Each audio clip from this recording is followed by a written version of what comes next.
శివరాత్రి జాగారం ఎందుకు చెయ్యాలో తెలుసా? శివుడు అభిషేక ప్రియుడు. శివుడికి కాసిన్ని నీరు పోసినా పొంగిపోతాడు.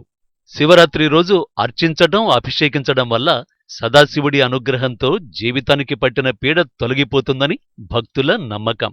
మహాశివరాత్రి రోజున కస్తూరి, జవ్వాది, పునుగు, గులాబీ అత్తరు కలిపిన జల మిశ్రమంతో శివలింగానికి అభిషేకం చేస్తే శివసాయుజ్యం లభిస్తుంది.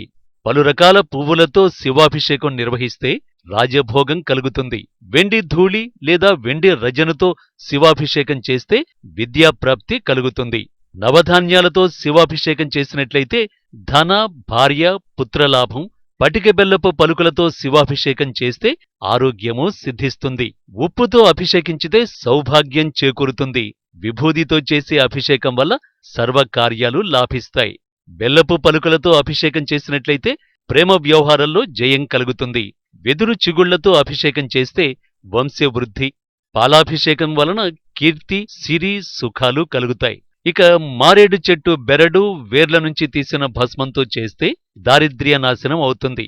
ఇక పలు రకాల పండ్లతో చేసే అభిషేకం జయాన్నిస్తుంది. ఉసిరికాయలతో చేస్తే మోక్షం. బంగారు పొడితో అభిషేకం చేస్తే మహాముక్తి లభిస్తుంది. అష్టధాతువులతో చేసే అభిషేకం వలన సిద్ధి. మణులతో, వాటి పొడులతో అభిషేకించితే అహంకారం తొలగిపోతుంది. పాదరసంతో అభిషేకించితే అష్టైశ్వర్యాలు లభిస్తాయి. ఆవు నెయ్యి, ఆవు పెరుగుతో శివుడికి అభిషేకం చేస్తే ఆయుర్వృద్ధి కలుగుతుందని పురోహితులు చెబుతున్నారు. ఇక మహాశివరాత్రి రోజున జాగారం చేస్తే పునర్జన్మంటూ ఉండదట. శివుడికి సంబంధించిన పండుగలన్నింటిలోనూ ముఖ్యమైనది, పుణ్యప్రదమైనది మహాశివరాత్రి. ప్రతి నెల కృష్ణపక్షంలో వచ్చే చతుర్దశి తిథిని మాసశివరాత్రి అంటారు. మాఘమాసంలోని కృష్ణపక్షంలో వచ్చే చతుర్దశికి మహాశివరాత్రి అని పేరు. శివరాత్రి పండుగను జరుపుకోవడంలో ప్రధానమైన విషయాలు మూడున్నాయి: శివార్చన, ఉపవాసం, జాగరణం. శివరాత్రి రోజున సూర్యోదయానికి ముందుగానే నిద్రలేచి స్నాన సంధ్యాది కార్యక్రమాలు పూర్తి చేసుకుని శివలింగాన్ని షోడశోపచారాలతో పూజించాలి. శివభక్తులను పూజించి వారికి భోజనం పెట్టాలి. శివాలయానికి వెళ్లి శివదర్శనం చేసుకోవాలి. ఇది శివార్చన. ఇక రెండవది ఉపవాసం. ఉపవాసమంటే శివరూపాన్ని ధ్యానిస్తూ శివనామస్మరణం చేయడం మాత్రమే. కాని ఉపవాసమంటే ఆహారం తీసుకోకుండా శరీరాన్ని బాధపెట్టడం కాదని వరాహోపనిషత్తు తెలియచేస్తోంది. ఇక మూడవది జాగారం. శివరాత్రి నాటి సూర్యాస్తమయం మొదలు మర్నాడు సూర్యోదయం వరకు 4 జాములు నిద్రపోకుండా మేల్కొని ఉండటం. ఈ విధంగా జాగారం చేసిన వారికి మళ్లీ తల్లిపాలు తాగే అవసరం, పునర్జన్మనెత్తడం ఉండదని స్కాందపురాణం చెబుతోంది. శివరాత్రి రోజున భగవన్నామస్మరణం సమస్త పాపాలను నశింపచేస్తుంది.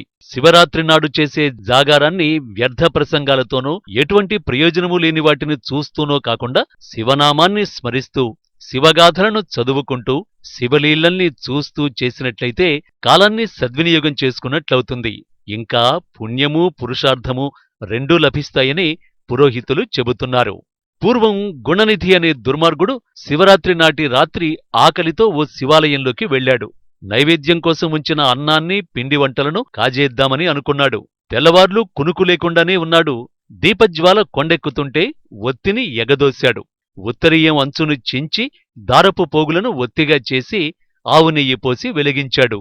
ఆ వెలుతురులో అన్నపు గిన్నెను కాజేసి పరిగెత్తుతూ తలారి వేసిన బాణపు దెబ్బ వల్ల మరణించాడు. ఈ పుణ్యానికే ఆ గుణనిధి మరుజన్మలో కళింగ దేశాధిపతి అయిన అరిందముడికి దముడు అనే కుమారుడిగా జన్మించాడు.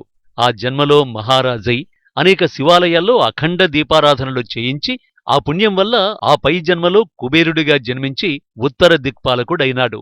ఇలా పరమేశ్వరుడికే ప్రాణసఖుడైనాడని పురాణాలు చెబుతున్నాయి.